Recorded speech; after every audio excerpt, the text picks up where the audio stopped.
Hi, I'm talking to you from my little studio at Liz Drury Voiceovers, and I thought I'd just have a little chat to you today about pronunciation, which is obviously something that's very important to me as a voiceover artist.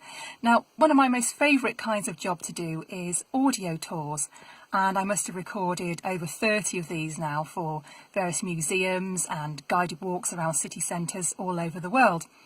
And as you can imagine, in those scripts I come across plenty of foreign words, whether that's place names or street names or people's names. So I have to go about finding out how to pronounce those. Now, if the scripts are about places in France or Germany, that's not too bad because I did both French and German at school, for which I'm eternally grateful. I've also taken a short course in Spanish, so I've got some understanding of Spanish pronunciation. And I also understand a smattering of Dutch because my husband spent 2 years living in the Netherlands before we got married, and I visited him out there plenty of times.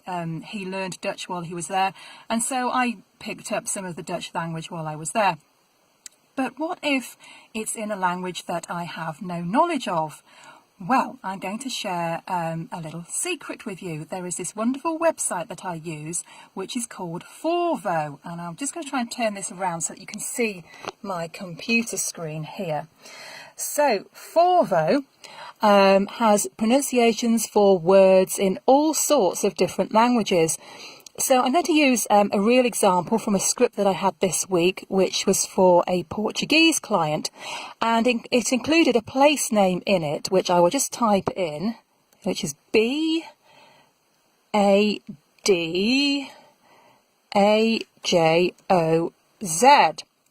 So how do you go about pronouncing this word?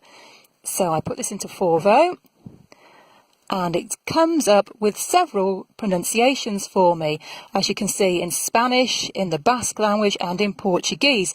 So I then have to decide which of these pronunciations is going to be the right one for my client. Now, as I was working for a Portuguese client, that's the one that I picked. And if I just click play. Badajoz.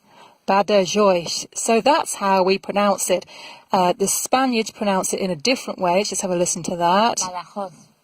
Very different. So as you can see, this is a really useful tool, and I use this all the time. And I will just confess to you that sometimes I even use it to find out the pronunciation of English words, because I spent 2.5 years living in the United States. And as you know, there are plenty of words that are pronounced differently in American English to the way we pronounce them. And sometimes, because I lived there for so long, I can't remember anymore which is the English and which is the American pronunciation. So Forvo is my saviour on those occasions. So there you go, a little secret that I use to pronounce foreign words correctly.